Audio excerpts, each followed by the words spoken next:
My favorite time of the year, Demacia Cup time.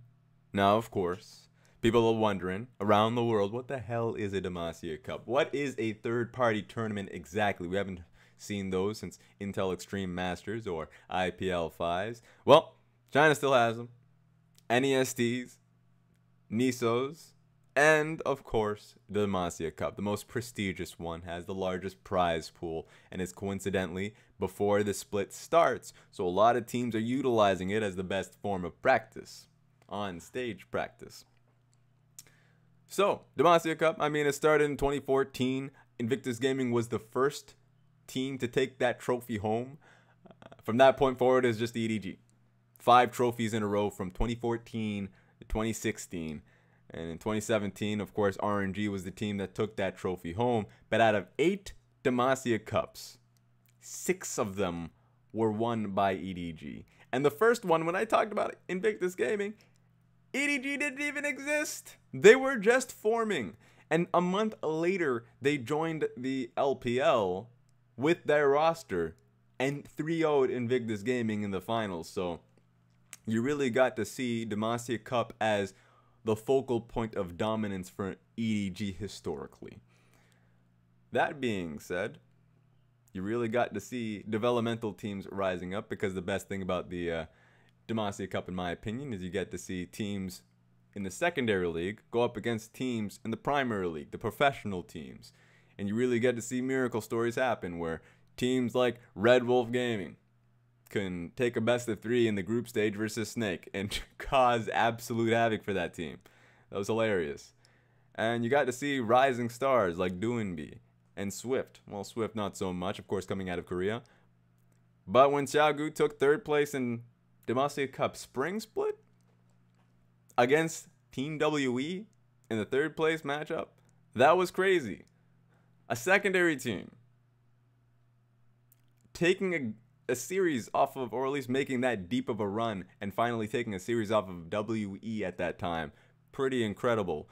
And so it was a sneak peek to what was a pretty dominating year for Xiaogu, ending up going into the next split, the summer split for the LPL. They promoted, surprise, surprise, and got 2nd place, went all the way towards the finals up against EDG, and they found themselves with that. So it's a great tournament to get to see rising stars, rising teams, and players where you're like, well, I feel like this player is going to be on the up and up.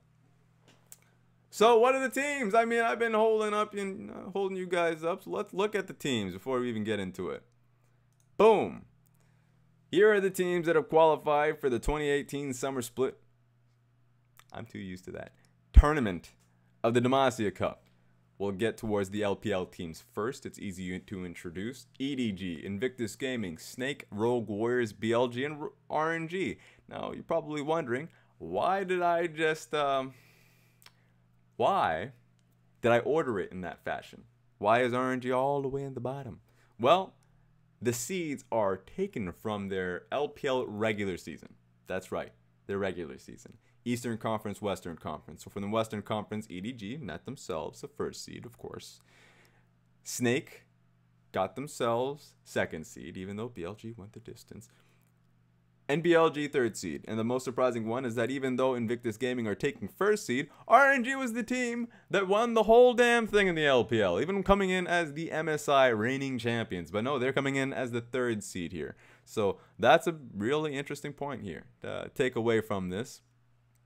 And in the LDL teams, Tyloo and Shadow Cream.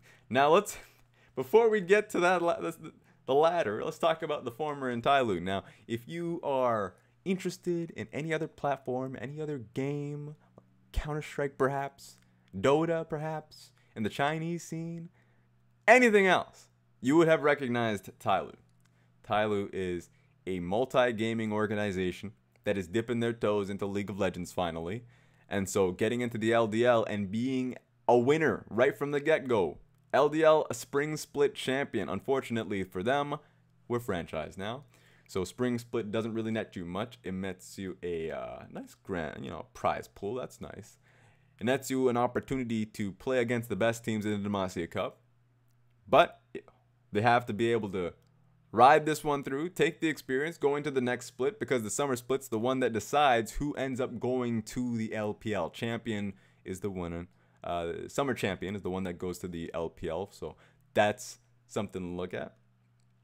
Players to watch for Tyloo is Angelo and Max Power. They're solo laners, mid lane and top lane respectively.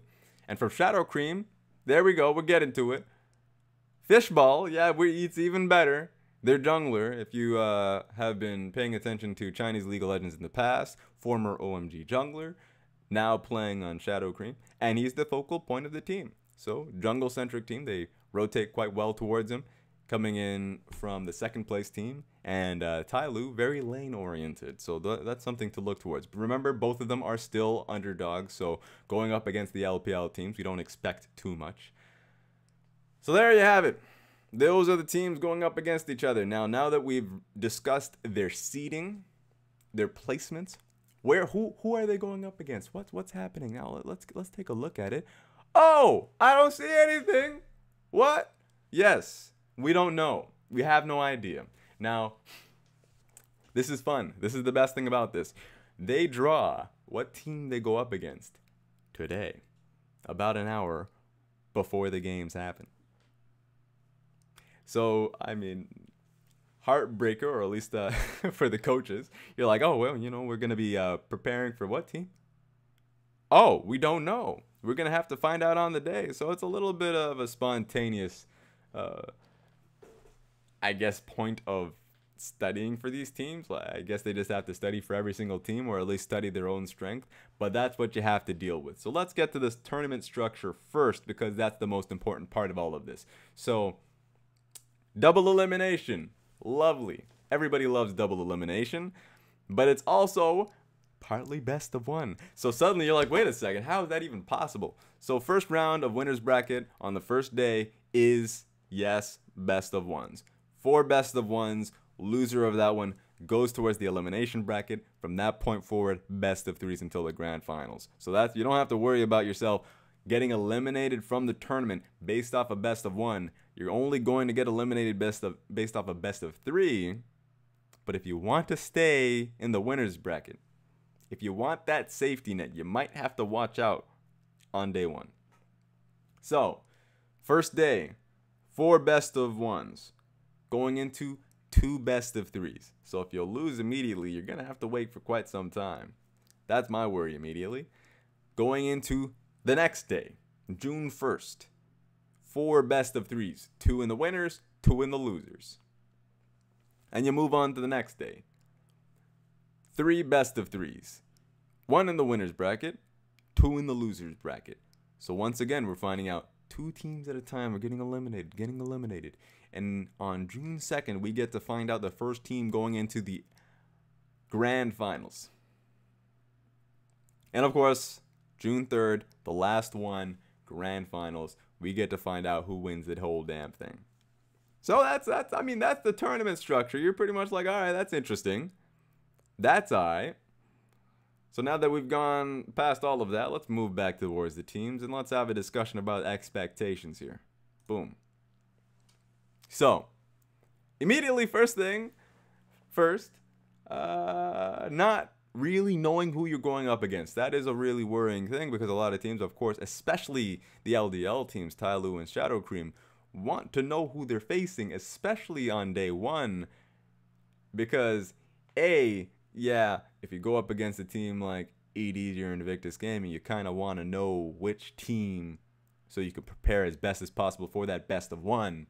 And then if you lose, you go into a best of 3 on that same damn day, so it's probably beneficial to know which team is in your side of the bracket so you can go up against them and be like, all right, now we are at least prepared. But no, this is all coming down to the fact that you have to get your shit in order on that day. So that's a really surprising bit to focus on. And other than that, I mean, a big thing, another strong thing is mental fortitude. So you don't get a lot of time to practice that. You don't get a lot of time to practice mental fortitude in the LPL. Regular season, you get in there, you play 1 best of 3, you get out. The playoffs, you play 1 best of 5, you get out. That's it. That's your point of mental fortitude. You don't play tiebreakers. A lot of that is decided based off of a lot of stipulations. So while NA and EU are having themselves a lot of tiebreakers, having to grind out the numbers, LPL is like, all right, you've met all the stipulations. Who has the fastest win time? You're moving on forward. So a lot of these teams are going to be tested based off of that. And we get to see which team are not only the best teams, but the best for the longest amount of times. If you end up losing your first game in the winner's bracket, I mean, in day one, so you lose the first best of 5, and you're like, wait a minute, so first best of 1, that is, and then go into the best of 3 much later on in the day. Probably a bad mentality. So that's a lot to get to look at going into this tournament. It's gonna be real fun. Remember, it's going to be 8:30 p.m. PST, Pacific Standard Time. If you want to catch the games today, and 12:30, 30 minutes past noon for China Standard Time. So there we have it. That's your sneak peek to the tournament. Hope you guys enjoy this video. I will be posting the stream in the description, as well as the brackets as well. So you get to follow the tournament along.